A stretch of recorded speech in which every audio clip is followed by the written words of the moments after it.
देख रहे हैं डार्क राजकुमार के साथ। तो चलिए बढ़ते हैं आज की कहानी की ओर। दोस्तों, आज मैं आपको एक ऐसी घटना से रूबरू करवाना चाहती हूँ जिसने मेरी ज़िंदगी बदल कर रख दी है। ये घटना सन 2022 की है, जब मैं सीए की तैयारी कर रही थी। मैं वैसे तो सीए के एग्ज़ाम पिछले 3 साल से दे रही थी, लेकिन शायद मेरी किस्मत को सीए बनना लिखा नहीं था, इसलिए मैं पिछले 2 साल से फेल हो रही थी, जिस वजह से मेरे घर वालों का दबाव अब मुझ पर बढ़ता जा रहा था, जिस वजह से मैं काफ़ी परेशान रहने लगी। अब मेरा मन पढ़ाई से बिल्कुल हट चुका था। अब तो मेरे मन में केवल एक ही ख्याल आता था कि मैं किसी तरह अपने आप को ख़त्म कर लूँ। इस बात पर मेरा ध्यान कुछ ज़्यादा ही रहने लगा, और जब मैं क्लास ख़त्म करके घर पर पहुँचती तो मम्मी पापा के ताने सुनने को मिलते कि आगे मैम साहब। तो दोस्तों, इस तरह के ताने सुन सुनकर मैं काफ़ी परेशान हो चुकी थी। फिर एक दिन मैंने ये फैसला कर लिया कि मेरा जीना बेकार है, तो क्यों ना मैं अपने आप को ख़त्म कर लूँ।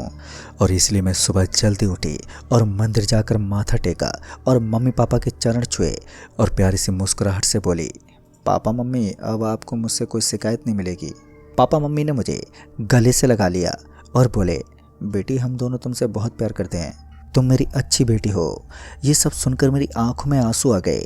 मैंने मम्मी पापा से कहा, आज मेरी राह मत देखना, शाम को अपनी सहेली सिका के पास ठहर जाऊंगी, इसलिए मेरा इंतज़ार मत करना।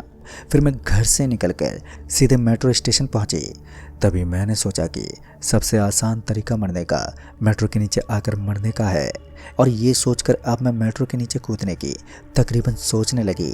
मैं मेट्रो स्टेशन पर बैठकर ये सब सोच ही रही थी कि मैं मर जाऊंगी तो मम्मी पापा का क्या होगा, क्या मैं जो करने वाली हूँ ये सब सही है या गलत। ये सब बातें मेरे दिमाग में घूम ही रही थी कि तभी अचानक मेरे पास एक लड़का आकर बोला, देखो, जो तुम सोच रही हो वो बहुत ही गलत है। उसकी ये बात सुनकर तो मेरे पैरों तले ज़मीन खिसक गई। मैंने उसकी तरफ हैरानी से देखा और बोली, तुम कौन हो और मैं क्या सोच रही हूँ, तुम ये कैसे बोल सकते हो। तभी उस लड़के ने मुस्कुराते बोला, तुम डरो मत, आज तुम जो सोच रही हो एक दिन मैंने भी इसे करके देख लिया था, जिसका पछतावा अब मुझे हो रहा है। काश ये गलत कदम मैंने नहीं उठाया होता तो आज मेरे मम्मी पापा पागल नहीं हुए होते। ये बात उस लड़के के मुंह से सुनकर मैं काफ़ी डर गई और बोली, तुम ये क्या बोल रहे हो, आखिर तुमने ऐसा क्या कर दिया जिसके वजह से तुम्हारे मम्मी पापा पागल हो गए हैं। फिर उस लड़के ने मुस्कुराते बोला, एक काम करो, अभी तुम जो भी करने जा रही हो अभी मत करो, कल तुम दोबारा यहाँ आना, मैं तुम्हें यहीं मिलूँगा, फिर तुम्हें सारी बात बता दूँगा। अभी तुम घर जाओ और मम्मी पापा के साथ समय बिताओ। लड़के की ये बात सुनकर पता नहीं मुझे क्या हो गया, मैं उसकी बातों में आ गई और मेट्रो स्टेशन से सीधे घर आ गई। और घर पहुंचकर मम्मी पापा के गले लगकर बोली, मेरे अच्छे मम्मी पापा, मैं आपसे दूर नहीं रह सकती। अब मैं कल सुबह का बेसब्री से इंतज़ार करने लगी। अब तो मेरे लिए हर एक पल पहाड़ की तरह लगने लगा था कि कल सुबह कब होगी, और आखिर मैं उस लड़के की बातों में क्यों आ गई। आखिर कौन था वो लड़का, और आखिर मुझे मरने से क्यों रोक रहा है। आखिर मेरे मन की बात वो कैसे जान गया। इन सब बातों को लेकर मैं काफ़ी परेशान हो रही थी। अब तो मुझे कल सुबह का इंतज़ार था, कल सुबह हो और फिर मैं उस लड़के से मिलूं। जब सुबह हुई तो मम्मी ने मेरे लिए बड़े प्यार से नाश्ता अपने हाथों से खिलाया, और पापा ने 500 रुपये देते हुए कहा, बेटा अच्छे से पढ़ाई करना। मम्मी पापा का ये प्यार देखकर मेरी आंखों में फिर से आंसू आ गए, और ये सोचने लगी कि मैं तो मरने जा रही हूँ और मेरे मम्मी पापा तो मुझसे इतना प्यार करते हैं। फिर मैंने सोचा ये तो बस कुछ समय की बात होगी, फिर कुछ दिनों के बाद मम्मी पापा की ज़िद्दी फिर से उसी तरह की हो जाएगी। वे भूल जाएंगे कि उनकी भी कोई बेटी भी थी। ये सोचकर मैं फिर से आत्महत्या करने के लिए मेट्रो स्टेशन पहुंची। वहां पहुंचकर मैं मेट्रो ट्रेन का इंतज़ार करने लगी। तभी मुझे एक मेट्रो ट्रेन आती दिखी। मैंने सोचा क्यों ना मेट्रो के आगे कूद जाऊं। जैसे मैंने अपना कदम बढ़ाया वैसे ही मेरा कदम मानो जम सा गया। मेरा कदम अपनी जगह से हिल नहीं पा रहा था। मैंने बहुत ही कोशिश की, लेकिन मेरे कदम ने मुझे रोके रखा। अब मेट्रो ट्रेन वहाँ से निकल गई। अब शायद मुझे लगने लगा कि शायद मैं मौत से डर रही हूँ और पापा मम्मी से दूर नहीं रहना चाहती, इसलिए मेरे कदम मुझे ये काम करने की आज्ञा नहीं दे रहे हैं। फिर कुछ घंटों तक मेरे दिमाग में ये सब चलता रहा, और अब ये सोचने लगी कि अब अगली मेट्रो के नीचे कूद जाऊंगी। फिर मैंने हिम्मत करके मेट्रो ट्रेन के नीचे कूदने का फैसला कर लिया। तभी मेट्रो ट्रेन की आवाज़ आई अब मैंने कूदने के लिए जैसे ही कदम बढ़ाए, वैसे ही मुझे लगा कि मेरा कदम किसी ने पकड़ लिया हो और वो आगे नहीं बढ़ने दे रहा हो। मैंने पीछे मुड़कर देखा तो मैं हैरान हो गई। मैंने देखा कि वही कल वाला लड़का मेरे कदमों को आगे बढ़ने से रोक रहा है। मैंने बड़ी हैरानी से पूछा, तुम? तभी वो लड़का मुस्कुराते बोला, हाँ मैंने तुमसे बोला था ना कि कल मैं फिर मिलूँगा, इसलिए मैं तुमसे मिलने आ गया। ये बात सुनकर मैं हैरान हो गई और मैंने उस लड़के से पूछा, पर तुम हो कौन और तुम मुझे मरने क्यों नहीं दे रहे हो? कल भी तुमने मुझे मरने से रोक लिया था और आज भी तुमने मुझे रोका है। आखिर तुम मुझसे चाहते क्या हो? लड़का बड़े प्यार से बोला, देखो मेरी प्यारी बहन, तुम अपनी प्यारी सी ज़िंदगी को अपने मम्मी पापा और देश की सेवा में लगाओ, क्यों व्यर्थ में इसे ख़त्म करना चाहती हो? उसकी ये बात सुनकर मैं बहुत ही हैरान हो गई। तभी मैंने पूछा, आखिर तुम हो कौन और तुम मुझे समझाना क्या चाहते हो? तब उस लड़के ने कहा, मेरा भी एक दोस्त था जिसने तुम्हारी ही तरह इस तरह का गलत कदम उठा लिया, जिसका नतीजा बहुत ही बुरा हुआ। तभी मैंने पूछा, पर तुम्हारे दोस्त के साथ क्या हुआ? तब उसने बताया कि एक दिन मेरा दोस्त बीटेक का एग्ज़ाम देने के लिए घर से निकला, लेकिन वो एग्ज़ाम देने के लिए इंस्टीट्यूट नहीं पहुंचा। इस पर फिर मैंने उस लड़के से पूछा, पर आखिर वो गया कहाँ? फिर उस लड़के ने बताया कि जब वो एग्ज़ाम देने जा रहा था तब उसने अपने मम्मी पापा से 500 रुपये मांगे। इस पर उसके मम्मी पापा ने उसे बहुत डांटा और बोला, इस बार अच्छे नंबर से पास नहीं हुआ तो तुम्हें चाय की दुकान पर बैठा दूंगा, फिर बेचते रहना चाय और समोसे, और अपने बच्चों को भी यही सिखाना। वो अपने माता पिता के ताने से काफ़ी परेशान हो गया था, इसलिए उसने फैसला किया कि अब वो माता पिता को और परेशान नहीं करेगा। फिर अगले ही सुबह जब उसके माता पिता के पास इंस्टीट्यूट से फ़ोन आया, अभी वो लड़का ये सब बता ही रहा था कि तभी अचानक ही प्रिया आ गई, जो कि मेरी सबसे अच्छी सहेली थी। उसने मेरे पास आकर पूछा, आज तुम कॉलेज क्यों नहीं गई और तुम यहाँ पर क्या कर रही हो? मैंने किसी तरह बहाना बनाया और बोली, वो मेरी मौसी आई थी ना, उन्हीं को मेट्रो स्टेशन छोड़ने आई थी। तभी मेरी नज़र उस लड़के पर पड़ी, पर उस लड़के ने इशारे से मुझे समझाया कि कल वो दोबारा यहीं पर मिलेगा। अब हम दोनों सहेली मेट्रो स्टेशन से बाहर की तरफ निकले और अपने अपने घर की ओर चल दिए। मैं घर पहुंचकर दोबारा यही सोचने लगी कि आखिर वो लड़का है कौन और मुझे क्यों रोक रहा है, आखिर उसके दोस्त के साथ क्या हुआ था। यही सब बातें मेरे दिमाग में घूम रही थी। तभी मेरे मम्मी पापा ने मुझसे पूछा, बेटा आज का दिन कैसा रहा? कॉलेज में सब ठीक तो चल रहा है ना? मम्मी और पापा के बर्ताव में अचानक से इतना बदलाव को देखकर मैं हैरान थी।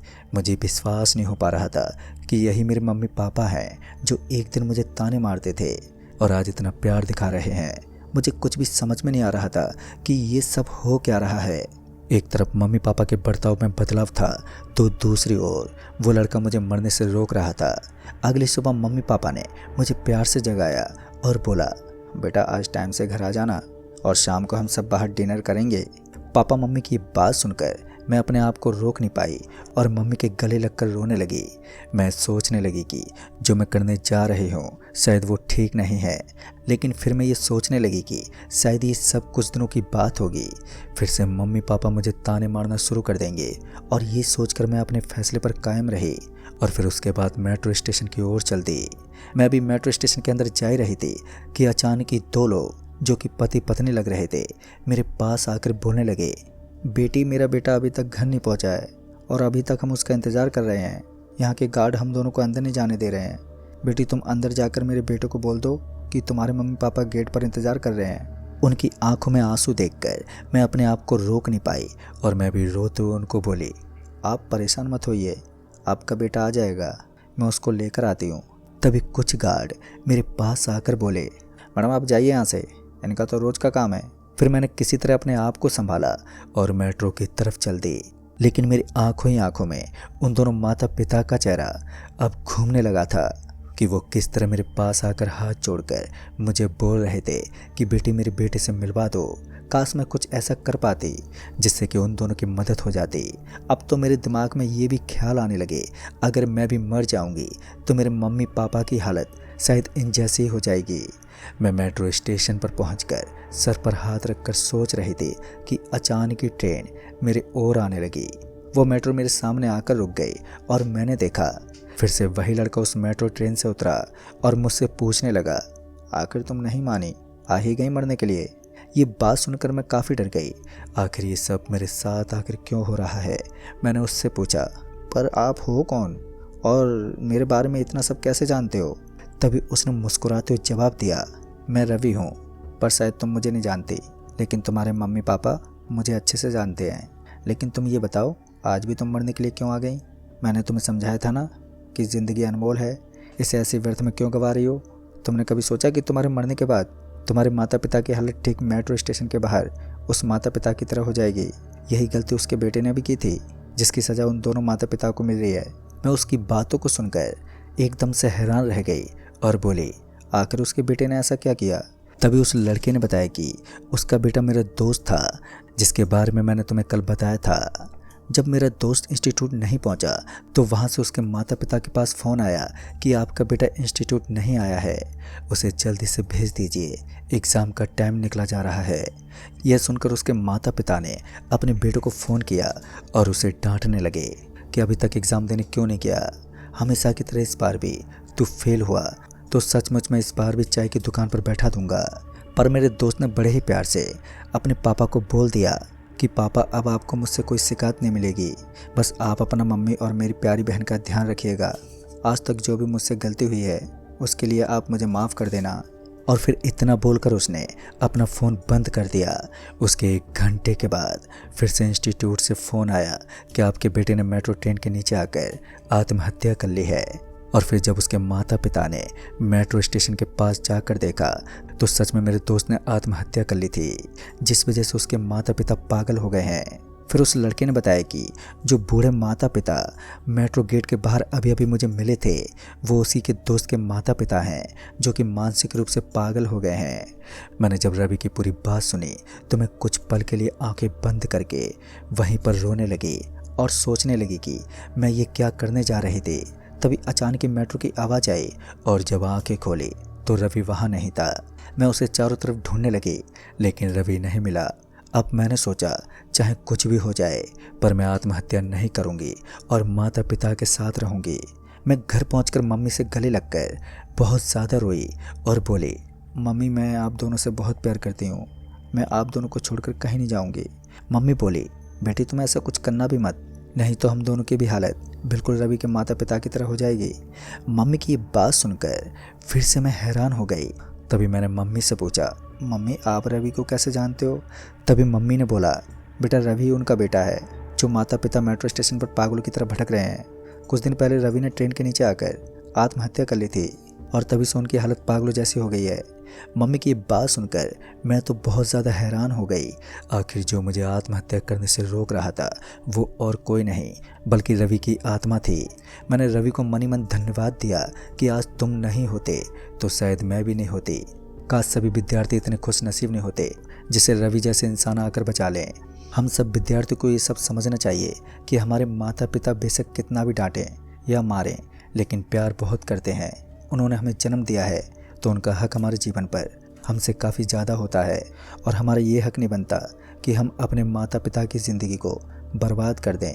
हम सभी विद्यार्थी यही सोचते हैं कि हमारे मर जाने से क्या फ़र्क पड़ेगा और हम बड़े आसानी से अपने आप को ख़त्म कर लेते हैं, जिसका परिणाम रवि के माता पिता की तरह हो जाता है। इसलिए अगर हमें कोई भी परेशानी है तो वो परेशानी हमें अपने माता पिता के साथ मिलकर साझा करना चाहिए, ताकि इस तरह की घटना किसी के साथ ना हो पाए। तो दोस्तों, इस कहानी में बस इतना ही। कहानी आपको पसंद आई हो तो वीडियो को लाइक शेयर ज़रूर कर दें और साथ ही हमें नीचे कमेंट बॉक्स में ज़रूर बताएं। तो मैं आपका दोस्त राजकुमार जल्द ही मिलूँगा ऐसी एक और नई कहानी के साथ। तब तक के लिए बाय एंड टेक केयर।